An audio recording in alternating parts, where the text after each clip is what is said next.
बघा, पहिला जो पेशवा आहे बाळाजी विश्वनाथ, त्याचा जो कालावधी आहे तो 1713 ते 1720 असा 7 वर्षांचा कालावधी आहे. त्याच्यानंतर त्याचा मुलगा बाजीराव पहिला, त्यालाच राऊ म्हणतात, तो राऊ हा झाला पेशवा. त्याचा कालावधी आहे 1720 पासून ते मग पुढं 1720 ते 1740 पर्यंत हा पेशवेपदावर होता. त्याच्यानंतर पुढचा व्यक्ती बाळाजी बाजीराव म्हणजेच नानासाहेब, हा झाला पेशवा. ह्याचा कालावधी 1740 ते 1761 पर्यंत आहे. 1761ला काय झालं आपण पाहिलं आधी, पानिपतची तिसरी लढाई झाली होती आणि त्याच्या धक्क्यानं त्याच वर्षी त्याचं निधन झालं होतं, पराभवाच्या धक्क्यानं. याच्यानंतर पुढचा आहे माधवराव. ह्या नानासाहेबाचा मधला मुलगा माधवराव पेशवा बनला होता. 1761 ते 1772 पर्यंत पेशवेपदावर होता. याच्यानंतर पुढचा पेशवा आहे नारायणराव.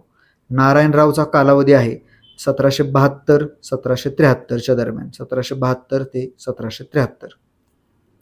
याच्यानंतर मग ह्याचा पुढचा मुलगा, नारायणरावचा मुलगा सवाई माधवराव पेशवा बनला होता. 1773-74 पर्यंत राघोबा दादानं काही वर्ष सांभाळली किंवा मधलं संघर्षाचा कालावधी होता. त्यानंतर मग आपण सरळ 1774 पासून पकडूया. 1774 ते 1795 पर्यंतचा कालावधी होता हा सवाई माधवराव पेशवेपदावर होता, सवाई माधवराव. याच्यानंतर पुढचा पेशवा सवाई माधवराव नंतर जो बनला होता त्याचं नाव आहे बाजीराव दुसरा. या बाजीराव दुसऱ्याचा कालावधी आहे 1795 ते 1818, 1795 ते 1818. याच्यानंतर मग शेवटचा जो आहे नानासाहेब, हा बाजीराव दुसरा जो आहे 1853ला मेला तिकडे बिठूरमध्ये, आणि नानासाहेब आहे तो 1862च्या आसपास भारत सोडून नेपाळला पळून गेला. त्याचं निधन झालं की त्याच्याबद्दल थ्योरी आहेत वेगवेगळ्या. जे शिर्डीचे साईबाबा म्हणता तुम्ही, ते शिर्डीचे साईबाबा वगैरे किंवा अक्कलकोटचे स्वामी वगैरे अशा प्रकारे त्यांना काहीतरी समजलं जातं, मानलं जातं. यानंतर पुढं पेशव्यांची जी ट्रिक आहे ती ट्रिक पाहिली आपण. बघा, ट्रिक परत एकदा लक्ष द्यायच्यावर, बाबा नाना मानस बाणा, एक वाक्य पाठ करायचं, डोळे झाकून क्रम येईल, उत्तर चुकणार नाही, बाबा नाना मानस बाणा. यानंतर पुढं आपण प्रत्येक पेशवेच्या कालावधीमध्ये काही महत्त्वाच्या घडामोडी घडल्यात, त्या घडामोडी, त्या गोष्टी आपण पाहूया. त्याच्यामध्ये मग सुरुवात करूया बाळाजी विश्वनाथ पासून. पहिला पेशवा होता बाळाजी विश्वनाथ. या बाळाजी विश्वनाथनं काय काय केलं, ह्या गोष्टी PDF मध्ये लिहिलेल्या नसणार आहेत, तुम्हाला लिहून घ्यायच्या आहेत, त्यामुळं मी इथं लिहितोय, ते लिहायचं तुम्ही. बाळाजी विश्वनाथ काय केलं, ह्या बाळाजी विश्वनाथनं ह्याला का लक्षात ठेवायचं आपण, असं काय केलं की ह्याचा कालावधी सुद्धा आपल्याला बघावं लागणार आहे, लक्षात ठेवावं लागणार आहे. तर सगळ्यात महत्त्वाच्या ह्यानं केलेल्या घडामोडींमध्ये एक आहे राजमाता येसुबाईंची सुटका केली. राजमाता येसुबाईंची सुटका केली. तसंच व राजकुटुंबीय जे कैद होतं त्यांची सुटका केली.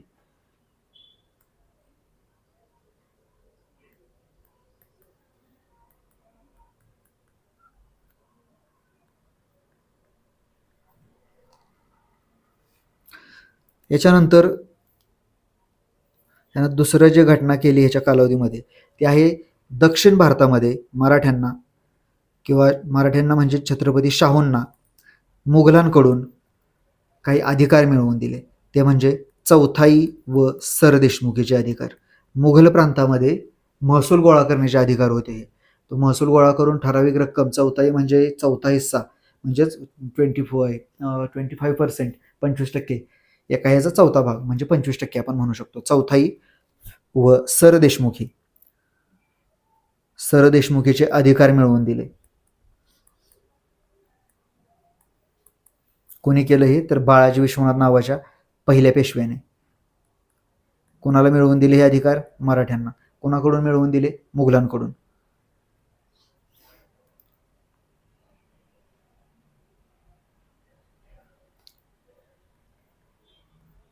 आणखी महत्त्वाचं काय म्हणता येईल तर धनाजी जाधवांना शाहूंच्या बाजूला वळवलं होतं. ही एक त्याची आयुष्यामधली महत्त्वाची कामगिरी. धनाजी जाधव कोण होते तर ताराराणींचे सेनापती. धनाजी जाधव यांना कोणाच्या बाजूला वळवलं ह्यानं? त्यांना वळवलं होतं शाहूंच्या बाजूला. आणि त्यामुळंच मग शाहूंना युद्ध जिंकण्यामध्ये काय म्हणता येईल की मदत झाली होती. शाहूंच्या बाजूला वळवली.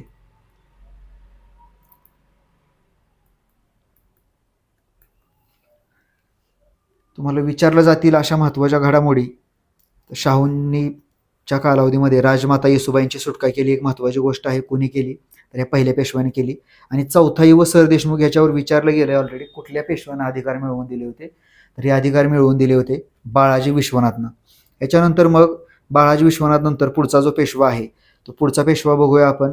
तो आहे पहिला बाजीराव. बाळाजी विश्वनाथ नंतर पुढचा पेशवा म्हणजेच क्रमानं दुसरा पेशवा, त्याचं नाव आहे पहिला बाजीराव. बाजीराव किंवा त्यालाच राऊ म्हणायचे.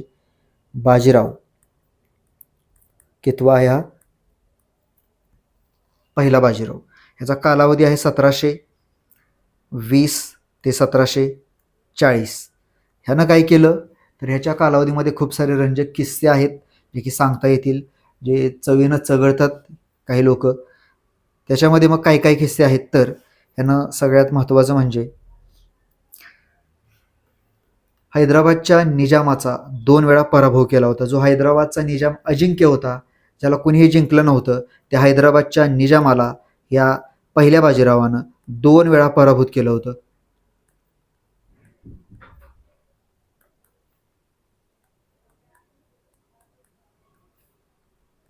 हैदराबादच्या निजामाचा भोपाळ आणि पालखेडच्या लढाईमध्ये 2 वेळा पराभव केला होता.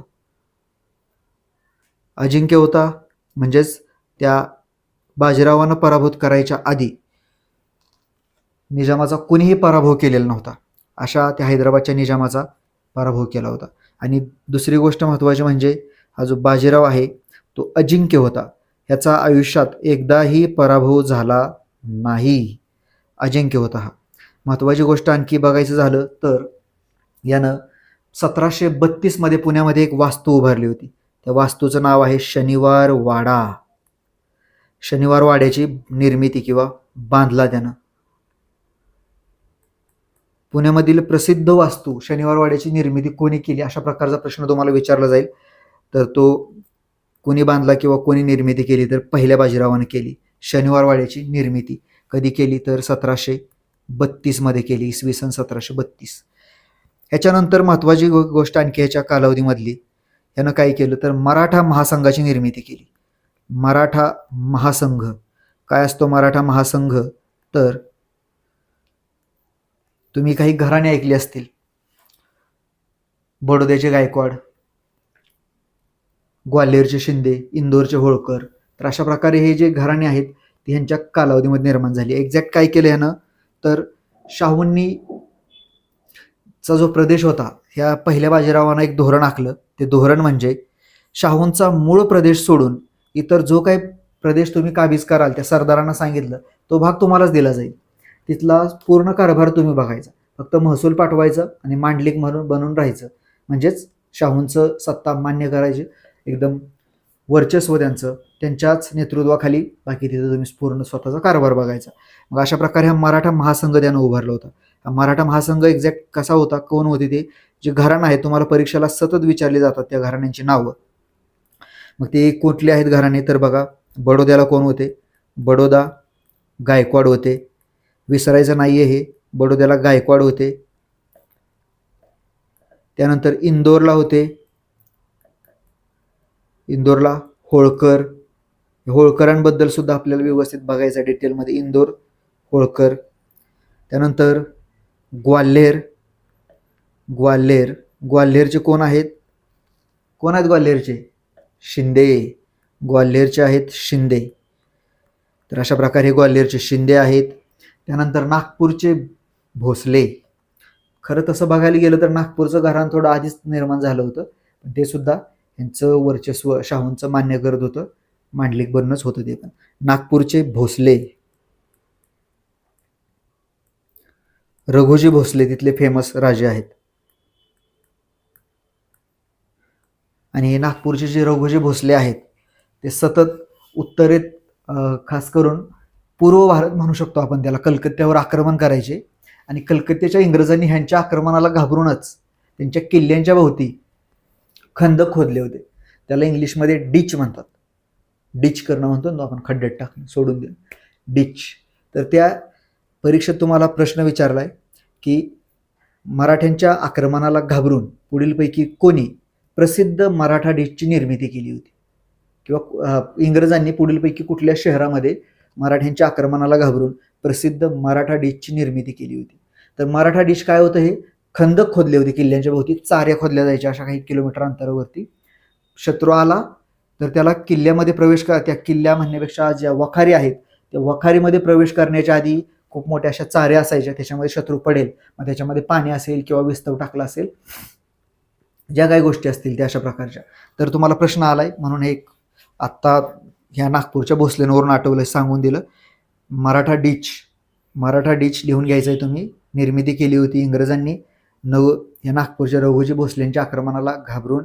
त्यांनी कलकत्ता शहराच्या वखारी किंवा जे त्यांच्या फॅक्टरी असायच्या, गोदामं असायची, गोडाऊन असायची, त्यांच्या भोवती खंदक म्हणजे चारी खोदल्या जायच्या, त्याला मराठा डिच म्हटलं जातं आणि याच्यावर तुम्हाला प्रश्न विचारलेला आहे. याच्यानंतर हा मराठा महासंघ झाला. याच्यानंतर पुढं या बाजीरावानं आणखी महत्त्वाचं असं काय केलं, तर या बाजीरावानं दिल्लीवर आक्रमण केलं होतं. दिल्लीवर आक्रमण का केलं होतं? दिल्लीवर आक्रमण केलं होतं 1737 मध्ये. आणि दिल्लीवर आक्रमण करताना जाताना त्या हैदराबादच्या निजामाचा पराभव केला होता. हैदराबादचा निजाम म्हणजे दिल्लीच्या बादशहाचा सरदार एक निजाम. आणि त्याचा पराभव करून त्याला सांगितलं होतं की मी ज्यावेळेस दिल्लीवर स्वारी करेन, आक्रमण करेल, त्यावेळेस तू तटस्थ राहायचं, मदतीला तिकडे यायचं नाही बादशाच्या. आणि अशा प्रकारे मग त्याला बांधून घेतलं. तरी सुद्धा त्यानं ज्यावेळेस दिल्लीवर आक्रमण केलं पहिल्या बाजीरावानं, त्यावेळी हा हैदराबादचा निजाम मदतीसाठी निघाला होता. सगळ्यात महत्त्वाचं का केलं होतं आक्रमण, तर ह्यांच्यामध्ये चौथाई आणि सरदेशमुखी जे अधिकार मिळाले होते मराठ्यांना, त्या महसुलावरून वगैरे वाद निर्माण झाला होता. आणि मराठ्यांचं थोडंसं वर्चस्व वगैरे त्या दिल्लीच्या बादशाहानं अमान्य केलं होतं. दिल्लीची बादशाही खिळखिळी झाली होती. औरंगजेब असतानाची जी स्ट्रॉंग त्यांची सत्ता होती, मुघल सत्ता, ती या ठिकाणी राहिलेली नव्हती, खिळखिळी झालेली होती. मग अशा प्रकारे दिल्लीच्या बादशाहाला घाबरवण्यासाठी ह्यानं दिल्लीवर आक्रमण केलं होतं. हा गेला, दिल्लीवर आक्रमण केलं, तिथं लुटालूट केली. दिल्लीचा बादशाह घाबरला, त्यानं त्याच्या सरदारांना बोलवलं की मदतीला. त्याच्यामध्ये दूरचे सरदार यायला निघाले. त्यानंतर मग हा हैदराबादचा निजाम सुद्धा निघाला होता. पण तोपर्यंत त्यांना निरोप पोहोचेपर्यंत त्यानं दिल्लीच्या तिथं लुटालूट करून प्रदेशावरती परतीचा प्रवास पण सुरू केला. याच्या हालचाली खूप चपळ असायची पहिल्या बाजीरावाच्या. याच्यानंतर पुढं आणखी महत्त्वाचं काम काय केलं, तर यानं एका व्यक्तीला मदत केली होती. आणि तो व्यक्ती कोण होता ज्याला मदत केली होती? तो व्यक्ती होता बुंदेलखंडचा राजा छत्रसाल बुंदेला. यास मदत केली होती छत्रसाल बुंदेला. हे छत्रसाल बुंदेलाचा एक स्वतंत्र इतिहास आहे. मराठ्यांच्या इतिहासामध्ये डीपमध्ये बघूया, थोडंसं सांगतो याच्याबद्दल.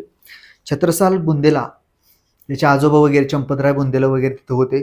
त्या प्रदेशात राज्य करायचे मुघलांनी जिंकून घेतला होता भाग.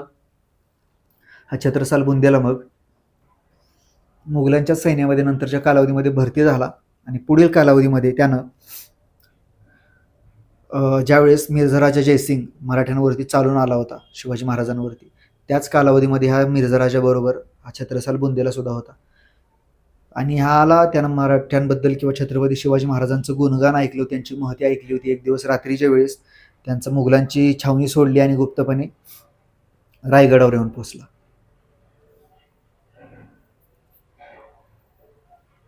पुढील कालावधीमध्ये या छत्रसाल बुंदेलानं छत्रपतींना म्हणजे शिवाजी महाराजांना भेटण्याची इच्छा व्यक्त केली, जिद्द केली, महाराजांना भेटला. आणि महाराजांनी त्याला प्रेरणा दिली की तुम्ही, महाराजांकडे त्यांना विनंती केली होती की मला तुमच्या सैन्यामध्ये राहायचं आहे, तुमच्या वतीनं लढायचं आहे. पण महाराजांनी प्रेरणा दिली की तुम्ही उत्तरेत जा, तिथं स्वतःचं राज्य होतं तुमचं, माणसांना एकत्रित करा आणि परत एकदा तुम्ही तुमच्या भागाचं राज्य तुम्ही स्वतः करा, तुमचा भाग नियंत्रणामध्ये घ्या. इकडे दक्षिणेमध्ये मी आणि उत्तरेमध्ये तुम्ही. तुम्हाला मदत लागल्यास मी करेन. आपण अशा प्रकारे मुघलांना या भारतातून हकलून लावूया वगैरे त्यांचं नियोजन झालं आणि गेला होता. प्रेरणा भेटली त्याला, गेला, स्वतःचं राज्य निर्माण केलं. पण हा ज्यावेळेस पुढच्या कालावधीमध्ये हा वृद्ध झालाय, आता पहिला बाजीरावापर्यंतचा कालावधी बघतोय आपण. छत्रपती शिवाजी महाराजांच्या कालावधीमध्ये 20 वर्षाचं पोरग आता 70-80 वर्षाचा वृद्ध व्यक्ती झाला हा. आणि मग हा छत्रसाल बुंदेला ह्याच्या राज्यावर, बुंदेलखंडवर मोहम्मद बंशानं आक्रमण केलं होतं. आणि या मोहम्मद बंशाच्या आक्रमणाच्या वेळी पूर्ण त्याचा किल्ला बुंदेलखंडमधला त्या बंशानं त्या ठिकाणी घेरला होता. मग ह्या छत्रसाल बुंदेलानं मदत मागितली होती, बाजीरावाला मदत मागितली आणि मग छत्रसाल बुंदेलाला बाजीरावानं मदत केली होती. त्या मदतीच्या वेळेचे पत्र लिहिलं होतं. ते पत्र मागच्या वर्षीच्या पोलीस भरतीला विचारलेलं आहे वर्धा जिल्ह्यामध्ये. आणि विचारलं काय एक्झॅक्ट, तर आता ते वर्धा जिल्ह्यामध्ये विचारलं म्हणाल तुम्ही, तिकडं जा आम्हाला पण येईल का? हे आहे कुठलं? बुंदेलखंडमधलं. मग तुम्हाला त्यांना विचारलं तर कुठल्याही महाराष्ट्रामध्ये कुठल्याही जिल्ह्यामध्ये विचारू शकतात, ते वाक्य रिपीट होऊ शकतं परत. ते छत्रसाल बुंदेलाच्या ज्या पत्राचा मायना होता तो असा होता: मगरीनं पाय धरलेल्या गजेंद्रासारखी माझी अवस्था झाली आहे. आता या परिस्थितीतून माझी लाज फक्त तूच राखू शकतोस.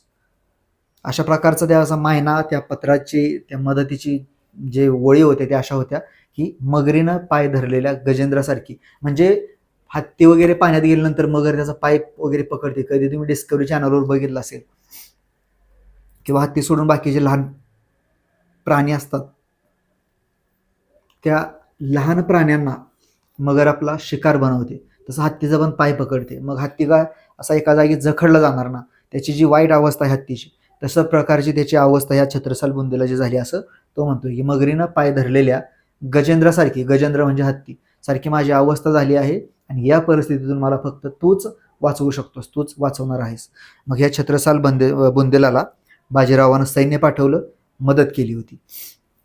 आणि या मदतीनंतर खुश होऊन छत्रसाल बुंदेलानं त्याची जी मुलगी होती मस्तानी, त्या मस्तानीचा विवाह बाजीरावाबरोबर लावून दिला होता. आणि पुढील कालावधीमध्ये मग तिला काही प्रदेश सुद्धा दिला होता तिथलाच. आणि ह्या मस्तानीला पुण्यामध्ये पाठवलं होतं.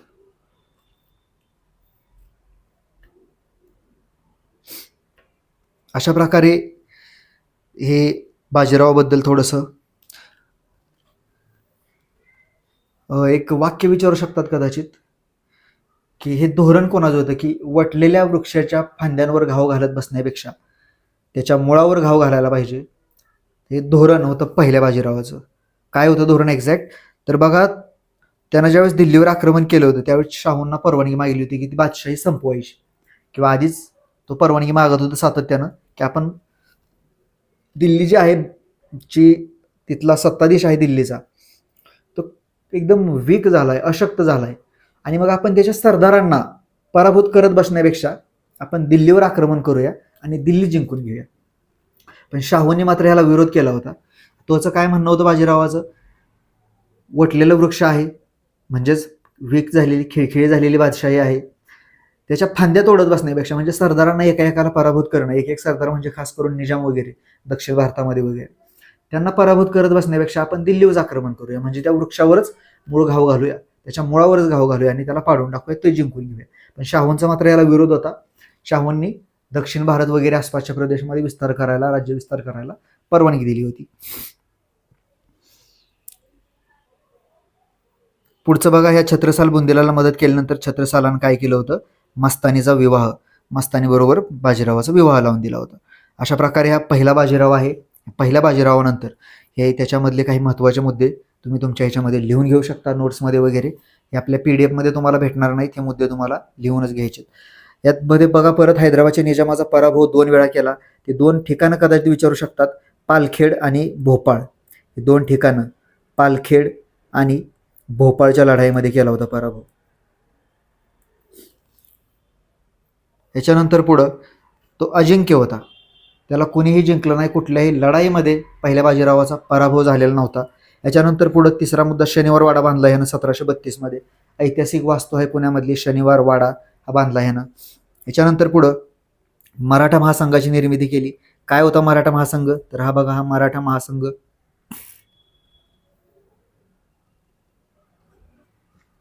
बडोद्याचे गायकवाड आहेत, इंदोरचे होळकर आहेत, ग्वाल्हेरचे शिंदे आहेत आणि नागपूरचे भोसले आहेत. हे जे घराणे आहेत, संघ बनवलेत, त्याला मराठा महासंघ म्हटलं जायचं. तो मराठा महासंघ कोणी बनवलाय? तर पहिल्या बाजीरावानं. ह्याच्यानंतर यानं दिल्लीवर आक्रमण केलं होतं. तुम्हाला परीक्षेत प्रश्न विचारला जाईल, पुढीलपैकी कुठल्या पेशव्याने दिल्लीवर आक्रमण केलं होतं? तर दिल्लीवर आक्रमण करणारा पठ्ठ्या पंटर म्हणजे हाच पहिला बाजीराव उर्फ राऊ. राऊ नावाची एक कादंबरी सुद्धा आहे. कमेंटमध्ये सांगायचं तुम्ही की यूट्यूबवर बघणाऱ्यांनी सांगायचं कमेंट करून की राऊ कादंबरी कोणाची आहे. पुढचं 1737 मध्ये दिल्लीवर आक्रमण. याच्यानंतर पुढचा मुद्दा आहे, छत्रसाल बुंदेलाला मदत केली होती. छत्रसाल बुंदेला कुठला होता? तर हा होता बुंदेलखंडचा राजा. बुंदेलखंड कुठं आहे सध्या? तुमच्यासाठी प्रश्न आहे, कुठल्या राज्यामध्ये आहे बुंदेलखंड? कुठं आहे? मध्य प्रदेशमध्ये आहे.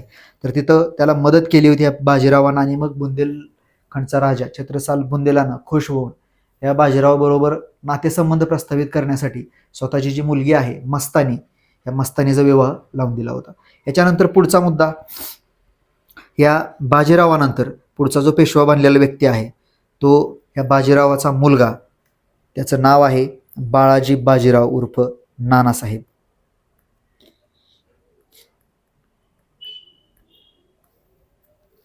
नानासाहेब हा जो नानासाहेब आहे, तसं बाजीरावाला मुलं जी होती ती एकूण 4 मुलं होती. 2 मस्तानीची मुलं आणि 2 काशीबाई नावाची त्याची पहिली जी पत्नी आहे तिची मुलं. त्या पहिल्या पत्नीची 2 मुलामध्ये मग एक नानासाहेब होता आणि आपण ट्रीमध्ये जो बघितलाय, फॅमिली ट्रीमध्ये, वंशावळमध्ये, तो नानासाहेबाचा भाऊ राघोबा दादा किंवा रघुनाथराव पाहिलाय आपण.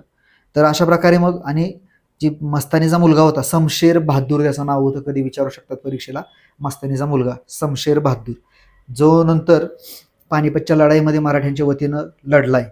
जरी त्याच्या आईवर वगैरे त्याच्यावर अन्याय केला असेल त्या नानासाहेबांना वगैरे, तरी सुद्धा त्याच्यामध्ये लढलाय आणि त्याचा मृत्यू पण झालाय पानिपतच्या लढाईमध्ये शमशेर बहादूरचा. नानासाहेब पुढचा पेशवा आहे, एकूणमध्ये 3रा पेशवा, आणि खरं नाव आहे याचं बाळाजी बाजीराव.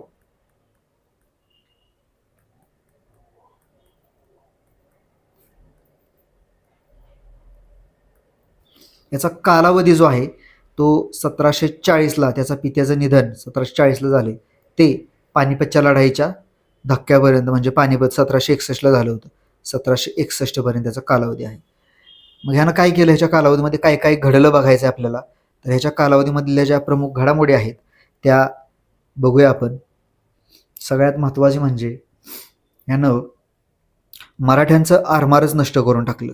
मराठ्यांचे आरमार, इंग्रजांची मदत घेतली आणि इंग्रजांच्या मदतीनं मराठ्यांचं आरमार बुडवलं किंवा नष्ट केलं. आरमार म्हणजेच नेव्हीचं समुद्रातून लढाई करणारं दल. छत्रपती शिवाजी महाराजांना हिंदवी आरमाराचे किंवा नौदलाचे जनक मानलं जातं. तर त्या नौदलाचा पहिला प्रमुख म्हणून शिवाजी महाराजांनी कोणाला नेमलं होतं?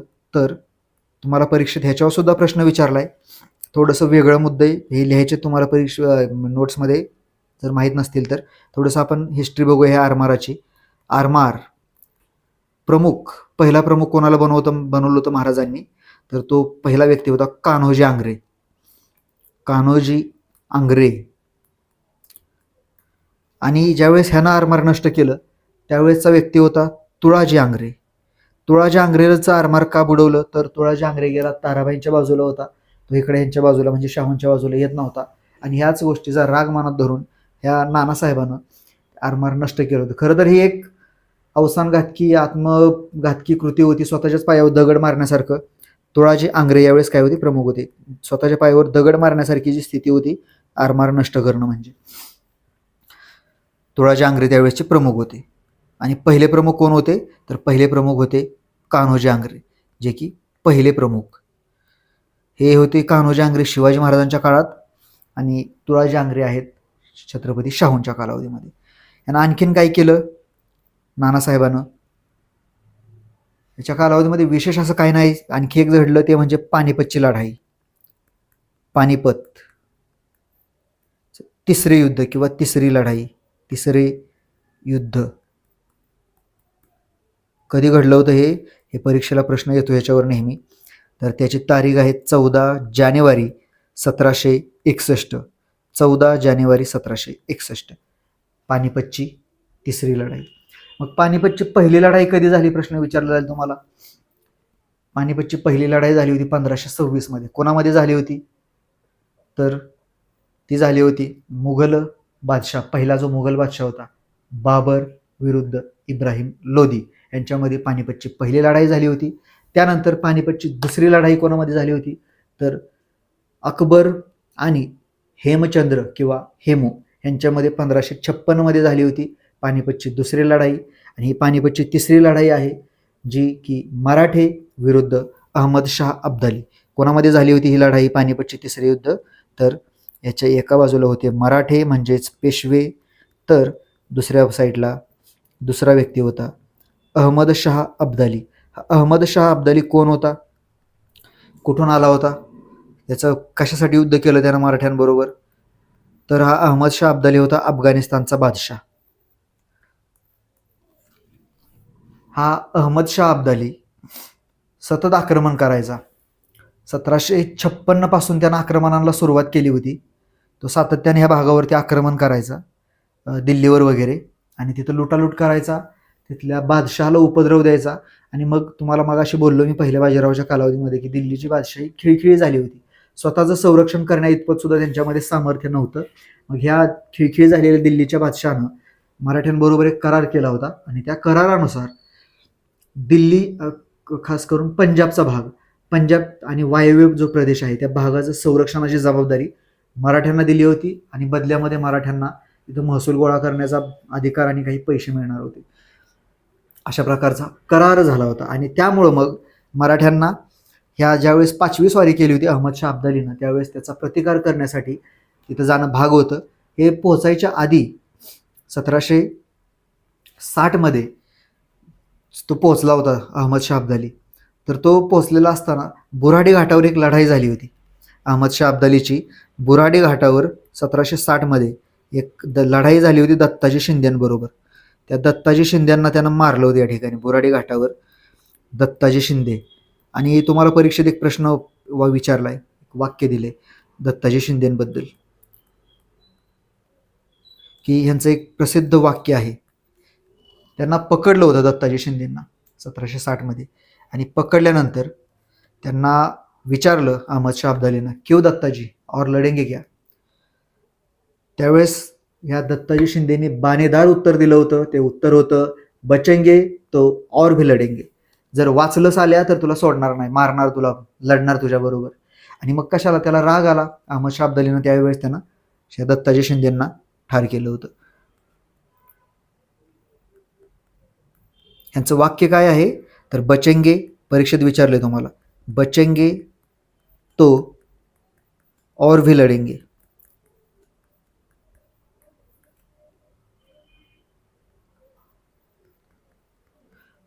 मराठ्यांचं जे मुख्य सैन्य आहे सदाशिवराव भाऊच्या नेतृत्वाखाली पानिपतवर आपण आक्रमण केलं होतं, त्या अब्दालीवरती सैन्य निघालं होतं इथून सदाशिवराव भाऊच्या नेतृत्वामध्ये. तर ह्या मुख्य सैन्य पोहोचायच्या आधी तिथंच शिंदे, हे दत्ताजी शिंदे होते, थोड्याफार मराठ्यांच्या फौजा होत्या. त्या मराठ्यांच्या फौजांचं अहमद शाह अब्दाली बरोबर चकमकी झाल्या होत्या. त्याच्यामध्ये मग ह्या बुराडी घाटावर दत्ताजी शिंदेचा पराभव झाला होता. पकडलं होतं त्यांना. पकडल्यानंतर त्यांना विचारलं होतं क्यों दत्ताजी और लढेंगे क्या. त्यावेळेस या दत्ताजीने उत्तर दिलं होतं बचेंगे तो और भी लढेंगे. हे एक फेमस वाक्य आहे, ह्याच्यावर तुम्हाला परीक्षेत प्रश्न विचारलाय. तर हे दत्ताजी शिंदे अशा प्रकारे यांच्यावर विचारले गेले. ह्याच्यानंतर पुढं मग हे पानिपतचं युद्ध आपण बघतोय. थोडं अजून डिटेलमध्ये आपल्याला बघावं लागेल पानिपतचं युद्ध, ह्याच्यावर प्रश्न विचारले गेलेत. तर हे पानिपतचं युद्ध आपल्याला बघायचं आहे. त्याच्यामध्ये मग काय बघावं लागेल आणखीन तर पानिपतच्या युद्धामध्ये नेतृत्व कोणी केलं, आत्ताच मी सांगितलं तुम्हाला. पानिपतच्या लढाईचं नेतृत्व मराठ्यांच्या वतीनं केलं होतं सदाशिवराव भाऊ.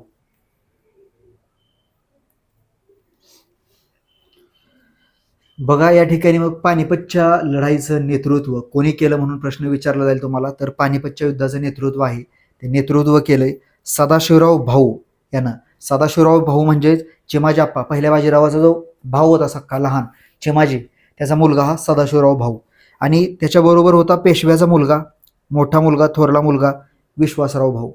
या चुलत पुतण्यांनी पानिपतच्या लढाईमध्ये नेतृत्व केले, आणि त्यातही खास एकच नाव पकडायचं म्हटलं तर ते आहे सदाशिवराव भाऊंचं. या सदाशिवराव भाऊनं पानिपतच्या लढाईमध्ये मराठ्यांचं नेतृत्व केले.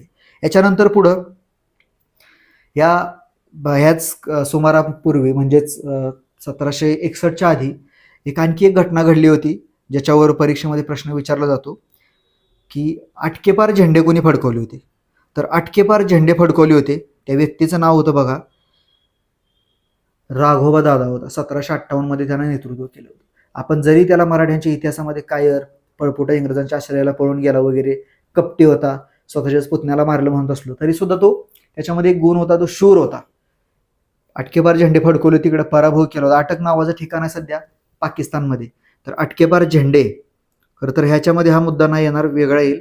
पण आटकेपार झेंडे कोणी फडकवले होते, तर आटकेपार झेंडे फडकवले होते. आटकेपार म्हणजेच काय, अटक नावाचं ठिकाण आहे. कुठं आहे अटक नावाचं ठिकाण, तर सध्याच्या पाकिस्तानमध्ये. कोणी फडकवला होता झेंडा? झेंडा म्हणजे कुठला? मराठ्यांचा त्यावेळेचा भगवा ध्वज, ज्या कलरमध्ये मी आटकेपार झेंडा लिहिलोय तोच ध्वज. 1758 कोणी केलं होतं ह्याचं नेतृत्व? तर राघोबा दादाने केलं होतं. त्यानंतर बघा महत्वाच्या मुद्द्यावरती येऊया. पानिपतची लढाईमध्ये मराठ्यांचा पराभव का झाला?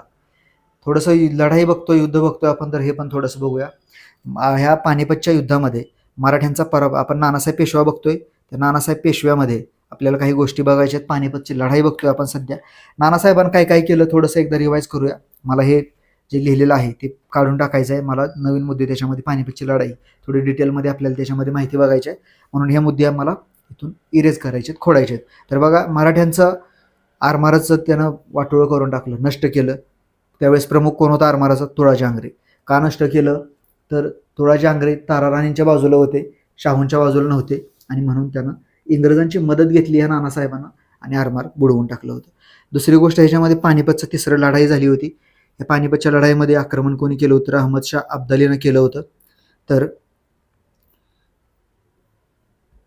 त्या युद्धामध्ये, पानिपतच्या लढाईमध्ये नानासाहेब, आपण बघूया परत एकदा पानिपतच्या लढाईबद्दल थोडेसे महत्त्वाचे मुद्दे बघूयात. नानासाहेब पेशवा ह्याच्यामधला महत्त्वाचा मुद्दा, पानिपतची लढाई झाली. पानिपतच्या लढाईमध्ये त्याचं नेतृत्व कोणी केलं होतं? तर सदाशिवराव भाऊनं केलं होतं. पानिपत कुठं आहे? आजच्या सगळ्यात महत्त्वाचा प्रश्न याच्यावर सुद्धा आलेला आहे. पानिपत कुठल्या राज्यामध्ये आहे? तर पानिपत आहे हरियाणामध्ये. तिथं कोणामध्ये झालं युद्ध? तर मराठे विरुद्ध अब्दाली, अहमद शाह अब्दाली. कधी झाली होती ही लढाई? तर एक्झॅक्ट लढाई ज्या दिवशी झाली होती, छोट्या मोठ्या लढाई झाल्या होत्या 1760 पासूनच. दत्ताजी शिंदेचं उदाहरण पाहिलं होतं आपण. पण मेन जी लढाई झाली होती ती आहे 14 जानेवारी. त्या दिवशी एक सण असतो बघा महाराष्ट्रामध्ये, पूर्ण देशभर. कुठला असतो सण? 14 जानेवारीला प्रत्येक वर्षी एक सण असतो. लीप वर्ष नसेल तर 14 जानेवारीला असतो, आणि लीप वर्ष असेल तर 15 जानेवारीला असतो. तो सण कुठला असतो? संक्रांत असतो. मराठ्यांवर संक्रांत आली असं म्हणतात. ह्या दिवशी 1 लाखभर मराठ्यांची कत्तल झाली होती. पानिपतचं लढाई झालं. पानिपत ठिकाण आहे हरियाणामध्ये. नेतृत्व कोणी केलं होतं? तर नेतृत्व केलं होतं सदाशिवराव भाऊनं केलं होतं नेतृत्व. सदाशिवराव पेशवा, जो की चिमाजी मुलगा होता. सदाशिवराव भाऊ किंवा सदाशिवराव फक्त, ह्यानं केलं होतं मराठ्यांचं नेतृत्व. मराठ्यांचा पराभव का झाला होता या युद्धामध्ये? मराठ्यांच्या पराभवाची काही कारणं आहेत. त्याच्यामध्ये बघा, हे त्यावेळेस एकतर मराठ्यांचं सैन्य जे आहे ते अत्यंत प्रबळ सैन्य बनलं होतं. एक प्रबळ सत्ता होती. आमचा पराभव कोणी करू शकत नाही हा ॲटिट्यूड होता त्यावेळेस. एवढं प्रबळ आपण बनलो होतो. आणि मग जेव्हा प्रबळ बनतो एखादा सत्ताधीश, त्यावेळेस त्याच्यामध्ये साहजिकच आळशी किंवा विलासीपणा येत असतो. जसं मुघलांचं सैन्य शिवाजी महाराजांवर आक्रमण करून यायचं, त्यावेळेस त्यांच्या सैन्यामध्ये कोण कोण असायचं? तर त्यांच्या सैन्यामध्ये खास करून हत्तीच्या वगैरे भरपूर असायचे, त्यामुळे त्यांच्या हालचालीवर मंदावायच्या, वेग कमी असायचा त्यांचा. त्यानंतर काही नायकिनी वगैरे किंवा तमाशा कलावंतिनी वगैरे असायच्या. तेच झालंय मराठ्यांच्या सैन्यामध्ये सुद्धा. ह्या वेळेपर्यंत मराठी एवढे स्ट्रॉंग झालेत की मग ह्यांच्या सैन्यामध्ये तमास कलावंतिनी यांना असणाऱ्या वगैरे सैनिकांच्या मनोरंजनासाठी त्या बायका वगैरे असायच्या. त्याच्यानंतर काही आणखी कलाकार वगैरे असायचे आणि पेशव्यांचं कौतुक करण्यासाठी सकाळी सकाळी काही लोक, जसं वासुदेव वगैरे ऐकलं असेल तुम्ही, ते वासुदेव गाणं म्हणत यायचं सकाळी सकाळी, वासुदेव आला हो वासुदेव आला, त्या टाईपमध्ये एक भाट लोक असायची. ही भाट लोक पेशव्यांचं महती सांगणारी गाणं वगैरे सकाळी सकाळी म्हणत जायची, ते भाट लोक असायची. त्यानंतर जर हे सैनिक उत्तरेत चाललेत तर मग हिंदू धर्मियांचे जी प्रमुख तीर्थस्थळं आहेत ती सगळीचे सगळी आहेत उत्तर भारतामध्ये महत्त्वाची, आणि मग काशी वगैरे आहे त्याच्यामध्ये. मग ह्या सैनिकांनी त्यांच्या पालकांना घेतलं, वृद्ध आई वडिलांना, की चला आम्ही उत्तर भारतामध्ये चाललोय, तर जाता जाता तुमची पण काशी होईल, काशी म्हणजे तुमचं काशीची यात्रा होईल असं म्हणायचं, काशीची यात्रा वगैरे होईल. अशा प्रकारे त्यांना पण बरोबर घेतलं. म्हणजेच काय, एक सैनिक आणि त्याच्याबरोबर त्याचे आई वडील वगैरे असतील असे, म्हणजे सैनिकांपेक्षा जास्त संख्या झाली होती न लढणाऱ्या लोकांची आणि ज्यांच्या हालचाली कमी आहेत अशा लोकांची. हत्तींचा पण त्याच्यामध्ये समावेश होता, वृद्ध आई वडील होते, या नाचणाऱ्या कलावंतिनी होत्या, काही त्या पेशव्याचं कौतुक करणारे भाट होते. त्यामुळे ह्या लोकांच्या हालचालींवरती, वेगावरती काय म्हणता येईल की परिणाम झाला, वेग त्यांचा कमी झाला. आणि अशा प्रकारे मग ज्यावेळेस हातघाईच्या लढाईमध्ये खरंच ज्यावेळेस वेगवान हालचालींची गरज असते त्यावेळेस हे अशा प्रकारची हालचाली करू शकले नव्हते. आणि राघोबा दादा ज्यावेळेस 1758 साली सांगितलं तुम्हाला, त्यांना 8 झेंडे फडकवले होते जाऊन, त्यावेळेस त्यांना आपल्या स्वकीय असणाऱ्या लोकांना, राजपूतांना आणि जाटांना झोडपलं होतं, तिथं त्यांनाच दुखावलं होतं, एकमेकांमध्ये भांडणं लावली होती. प्लस जो वीक होता त्यालाच झोडपून त्याची सत्ता वगैरे बळकावली, दुसऱ्याला गादीवर बसवलं, त्यांच्याकडून लुटालूट केली होती. त्यामुळे तिथली लोक आपल्या विरोधात गेली होती, म्हणजे मराठ्यांच्या विरोधात गेली होती, आणि त्यांनी त्या लढायांमध्ये सहकार्य केलं नव्हतं मराठ्यांना. तर ही काही पानिपतच्या लढाईची महत्त्वाची कारणं आहेत. पानिपतच्या लढाईमध्ये मग ज्यावेळेस आपली स्थिती पण स्ट्रॉंग होती, आणखी एक प्रश्न विचारला जाईल ह्याच्यामध्ये, मराठ्यांच्या तोफखान्याचं नेतृत्व कोणी केलं होतं किंवा तोफखाना प्रमुख कोण होता? तर ह्या मुद्द्यावर आलाय प्रश्न येईल म्हणण्यापेक्षा, मराठ्यांचा तोफखाना प्रमुख पानिपतच्या लढाईमध्ये मराठ्यांच्या तोफखाना ज्यानं गाजवला होता तो तोफखाना प्रमुख होता इब्राहिम खान गारदी. त्याचं नाव होतं इब्राहिम खान गारदी. महत्त्वाचा प्रश्न आहे, महत्त्वाचा मुद्दा आहे, ह्याच्यावर परीक्षेत प्रश्न विचारलेला आहे. इब्राहिम खान गारदी कोण होता मराठ्यांच्या तोफखान्याचा प्रमुख? तर तो व्यक्ती आहे इब्राहिम खान गारदी.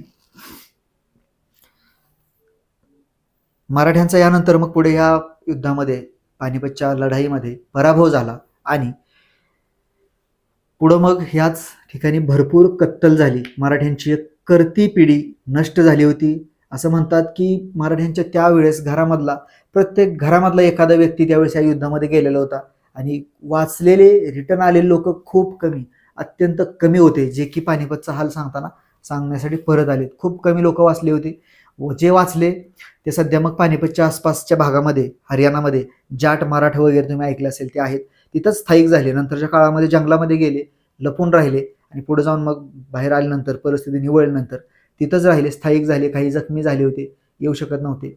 त्यानंतर जे वाचलेले होते, चांगले लोक होते धडधाकट, त्यांना या अब्दालीनं कैद केलं होतं, आणि कैद करून हा अहमद शाह अब्दाली यांना अफगाणिस्तानला घेऊन चालला होता. इकडं समजा या ठिकाणी आहे हरियाणा वगैरे, इथं पानिपत आहे. तर इकडून जाताना हा भाग इकडं पाकिस्तानचा भाग आहे, आणि अशा प्रकारे हा अफगाणिस्तानला हा जाऊ शकत होता वरती इकडे. तर मध्ये जाताना त्याला सध्याचा पाकिस्तानचा भाग, त्यावेळेस काय पाकिस्तान नव्हता, पण बलुचिस्तान नावाचा भाग होता, आणि या बलुचिस्तानमध्ये त्यानं त्यावेळेस दुष्काळ पडला होता, त्याच्याकडेच खायला प्यायला अन्न नव्हतं, पाणी नव्हतं. त्या बलुचिस्तानच्या सुलतानानं, तिथल्या राजानं या अहमद शाह अब्दालीला मदत केली होती, आणि म्हणून इथले जे लोक पकडून नेले होते त्यांनाही त्यानं या ठिकाणी बलुचिस्तानच्या राजाला गुलाम म्हणून देऊन टाकलं होतं. ते सध्या मग नंतरच्या कालावधीमध्ये तिथंच त्यांचं धर्मांतर झालं. तर हे बलुचिस्तानमध्ये कैद केलेले जे गुलाम होते ते पुढच्या कालावधीमध्ये इस्लाम धर्माचे अनुयायी बनले, त्यांनी इस्लाम स्वीकारला, आणि पुढे जाऊन मग ते आजही ते मराठा असल्याचं त्यांना म्हणजे स्ट्रॉंग प्राऊड करतात, त्याच्याबद्दल प्राऊड फील करतात. 90च्या दशकामध्ये नाना पाटेकरचा तिरंगा मूवी आला होता, चित्रपट आला होता, त्याच्यामध्ये त्याचा जो डायलॉग होता, मै शिवाजी वागळे, मराठा हो, मराठा मरता है या मारता है, त्यावेळी थिएटरमध्ये बलुचिस्तानमध्ये सुद्धा उभं राहून लोक टाळ्या आणि शिट्ट्यांचा कडकडाट करायचे. कारण हे लोक आहेत इथले महाराष्ट्रीयन मूळचे, गेले ते युद्धामध्ये, पकडले गेले. पानिपतला पकडून त्यांना अब्दालीनं तिकडे घेऊन चालला होता अफगाणिस्तानला, पण मध्येच बलुचिस्तानमध्ये सोडून दिलं त्यांना. आणि मग अशा प्रकारे त्यांचं नंतर धर्मांतर वगैरे. आणि हे लोक म्हणजे काय म्हणायचं आहे मला, बलुचिस्तानमधले बऱ्यापैकी लोक मूळचे मराठे आहेत, आपले आहेत इथल्या महाराष्ट्रामधले, कोणाच्या तरी फॅमिलीची पण असू शकतात मेंबर जुन्या काळामध्ये, 10-1 पिढ्या पाठीमागे गेलं, 10-15 पिढ्या. तर अशा प्रकारे हे नानासाहेब पेशवा त्याच्या काळामध्ये घडलेल्या काही घडामोडी. तिसऱ्या पानिपतच्या लढाईमध्ये त्याचा पराभव झाला. आणि पुढची महत्त्वाची गोष्ट म्हणजे ह्याचा धक्का बसला, त्याला पराभवाचा धक्का ह्या नानासाहेब पेशव्याला बसला, पराभवाचा धक्का किंवा धसका म्हणू शकता. आणि पराभवाचा धक्काच फक्त नाही तर स्वतःचा मुलगा पण मेला होता, पुतण्या पण मेला होता, चुलत भाऊ, सक्का चुलत भाऊ आणि स्वतःचा मुलगा. आणि मग ह्याच्याच प्रकारे पराभवाच्या धक्क्यानं ह्याचं निधन झालं होतं 1761 मध्येच. कोणाचं निधन झालं होतं तर नानासाहेब पेशव्याचं, नानासाहेब पेशवा. तर ठीक आहे, अशा प्रकारे व्हिडिओ बघा, जास्तच लांबला आहे हा. ह्याच्यानंतर नानासाहेबानंतर म्हणजेच तिसऱ्या पेशव्यानंतर बाळाजी बाजीराव नंतर जे पुढचे पेशवे आहेत त्यांच्याबद्दल आपण पुढच्या व्हिडिओमध्ये बघूया. सध्या इथंच थांबूया. धन्यवाद.